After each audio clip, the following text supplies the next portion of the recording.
楽天株買いましたよ。収録の時買えなかったんですよね。新ニーサで。そう。はいはい。でも、はい。あん時買った株で、下がってんのは、モデルナぐらいです。モデルナ激下がりでしたけどね。半分ぐらいになっちゃってますけどね。楽天でも、あの後、8月のそれこそ日本株全部崩れた時もありましたけど、それも乗り越えて結構上がってますよね、楽天。結構上がってる。だから楽天と、メドレーと、なんだっけ、俺ちゃんと言った通りに買ったんですよ。前収録してて、ニュースビックスで収録してたんですけど、それがちょうど夕方の午後3時ぐらいだったんですよ。注文しようって言ってるうちに3時になっちゃって、株って3時までにしか買えないんですよね。買えなかったみたいな感じになってたんですけど、本当にその頑張って買ってたんですけど。でもあれじゃないですか、堀江さんが買ったっていうことが株高材料になってるかもしれないですね。楽天とかだと。それはどうなんだろうな。でも、買いましたよ。はい。でも、藤田進が一番儲かってますよ。もうずっと安い時に買ってますからね。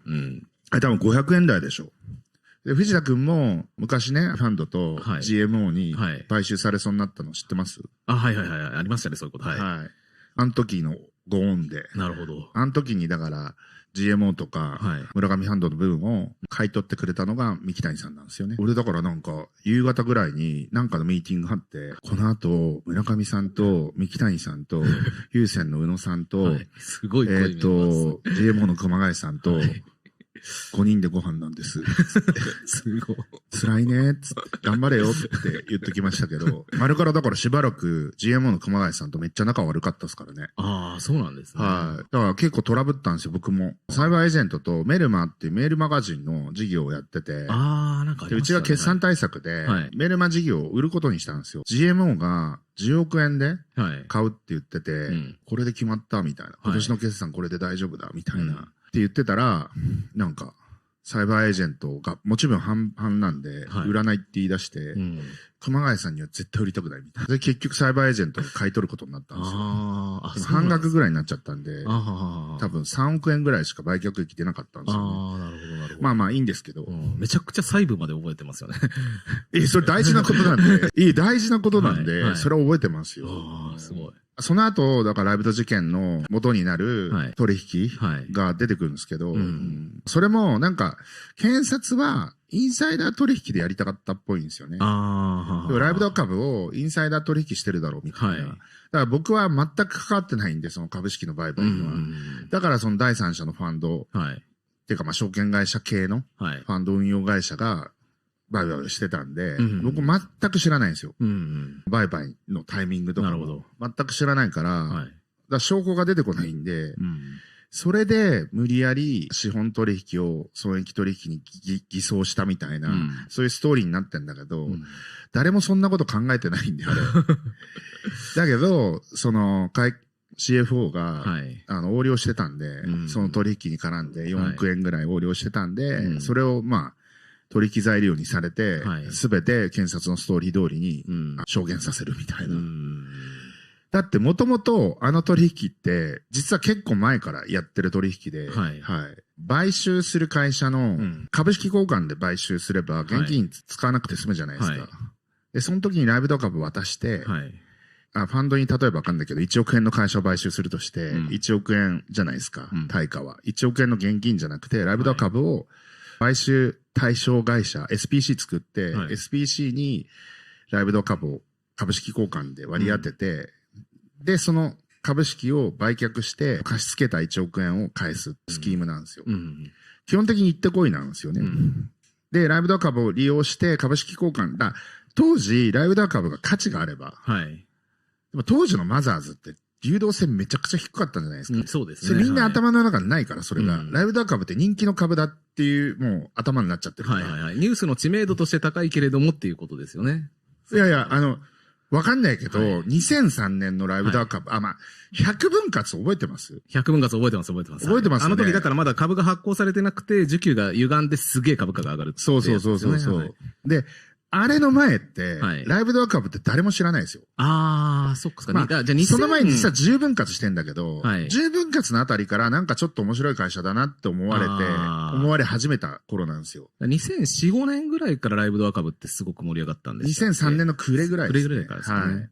昔は株式分割すると、1株を100株に分割すると、99株新しいのが生まれるわけですけど、その99株がすぐに株主の手元にやってくるわけじゃないので、売れる数が激減するんですよ。でも買う量が一定なので、需給がめちゃくちゃ歪むんですよね、一時的に。そう。今その仕組みなくなったんですけど。いや、昔株券を紙だったんで。そうですね。1、2ヶ月なんかかかってたんですね、確か。そう。それまでだと、例えば1億円持ってる人は1億円売れたのに、100分割されちゃうと100万円分しか売れなくなっちゃうので、売りの量が減っちゃうんですよね。だからもう企業価値問わず需給がものすごく。そう、すごい変な仕組みでしたよね。そうですね。だからそれこそいろんな関連会社とかも1000分割とかもしたりして、株価がなんか数日で何倍とかそんなのありましたよね。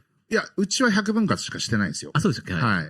バリュークリックジャパン。バリュークリックか、そうですね。はい。あれも100分割しましたけど、で、あれの、実は短所になってんのは、あれなんですよ。バリュークリックの話なんですよ。実は。旧バリュークリックジャパン、当時ライブダマーケティングっていう、子会社上場した状態になってたんですけど、で、ライブダが過半数の株式持ってるわけじゃないですか。だからそれを、その時給が悪くなった時に、貸し株して売ろうみたいな、で、それを利益計上しようみたいな計画があったんですけど、コンプラチェックしたら、これは危ないよってなって、やめたんですよ。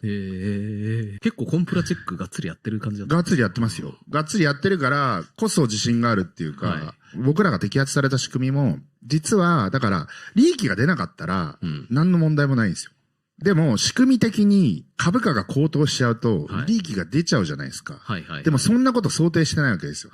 単純にもともと、株式交換で買収したいけど、マザーズの株式なんて全然価値ねえから、誰も株式交換に応じてくれないんで、仕方なく編み出したスキームなんですよね。もう何ヶ月、何年かかってもいいから、その、売って返済をするというような仕組みなんですよ。実はだから、その前に買収したパイナップルサーバーサービスっていう、まあ多分知らないと思いますけど、レンタルサーバーの会社とか、何社かそのスキームで買収してるんですよ。でもそれは利益が出なかったんで、ほぼ。だから、誰も気にしちゃいないわけですよ。だって、それ、どうやっても摘発できないんで。だけど、携帯電話の販売会社、当時ボーダフォンを扱ってたクラサーコミュニケーションズっていう会社ともう一社をそのスキームで買収したら、その後100分割して、株価が高騰しちゃって、しかも流動性も上がって、めちゃくちゃ人気株になって、で、あの時もう一つ、丸福って知ってます？電話金融の丸福みたいな。すごい。絶対知ってるから。あ、ほんですか？あれ、バイアウトされたの知ってます？いや電話金融って昔電話の加入券って7万円とか8万円ぐらいしてたでしょ？黒電話の時の。今の電話の加入券、何それってなったけど、NTT に保証金を払わないと電話回線引けなかったんですよ、当時は。でそれが7万円か8万円してたから、それを担保にして、その限度内でお金を貸すっていう小売貸しが、電話金融の丸福だった。あ、そうなんですか？あれだから、電話止められたら困るじゃないですか。ほら、これね。これだからすごいのよ。街の看板とかにもいっぱいありましたよね。こういうなんか古民家とかにこうやって貼ってあるじゃん。これすっごい仕組みで、白井さんって僕と同い年の人がいるんですけど、白井さんのお父さんが会社作ったんですよ。電話回線差し止められたら困るから、みんな小売貸しでも金借りたら絶対返すんですよ。なるほど、なるほど。かなりの回収率なんですよ。電話金融にしてると。今でもあって、で、当時その白井さん多分僕と同い年だったんで、まだ30歳そこそこぐらいですよ。お父さんが亡くなったんですよ、癌かなんかで。それでいきなり引き継ぐことになって、そしたら負債が7、800億ぐらいあって、貸付債権も同じぐらいあったんですよ。怖いから、これはもうバイアウトしちゃえっつって、その貸し出し債権をシティグループに売ったんですよ。でもね、看板って、残ってるじゃないですか。だから貸し出し債権を売っても、定期的に電話がかかってくるんですよ、コールセンターに。貸し付けられる人に貸し付けてたんですよ。それを買ったんですよ、僕ら。多分7、8億円ぐらいのバリエーションで買ったんですよ。いや、それも同じスキーム使ったんですよ。ただその白井さんは賢くて、ライブド株になんかわかんないけど、ポテンシャルを感じてくれて、彼は普通に株式交換したんですよ。僕たち彼らのそのそれライブダクレジットって会社になるんですけど、はい、ライブダクレジットは普通に株式交換で買収したんですよ。白井さんその後株価が高騰して、8億円が40億円ぐらいになって、で、それを売って、いいところで売ったんですか？いいところで売って、で、彼は大金持ちになって、いろんな事業を今展開してる大資本家に今香港住んでるんですけど、だから、株式交換に応じていれば何の問題もなかったんですよ。ライブダ事件も起きてないんですよ。で、応じなかったんで、その10億円ぐらいでクラサーって会社買ったんですけど、その後、そこの持ってる株が40億とか50億になっちゃって、40億円ぐらい売却益出ちゃったわけ。これどうすんのって話になって、これは損益取引でしょと、子会社のその投資会社がやってる事業だから、利益計上するしかないんじゃないのみたいな話になって、利益計上したんですよ。で、検察はそれをインサイダー取引で上げようとしたんだけど、どう証拠を裁いても、堀江にたどり着かないと。だからダメだ。検察的には意味がないから、どうやったらこれ有罪にできるみたいな話で、損益取引を、これは資本取引でしょうと。実質的に。だから、損益取引にしてるのは違法だみたいな話にしたんですよ。だけど、誰もそんなこと思ってないから。だけど、面白かったのは、その後、もう一社買ったんですよ。それはもっとでかいやつで、JMAM1 号投資事業組合っていうので、とある会社を買ったんですね。買収したんですね。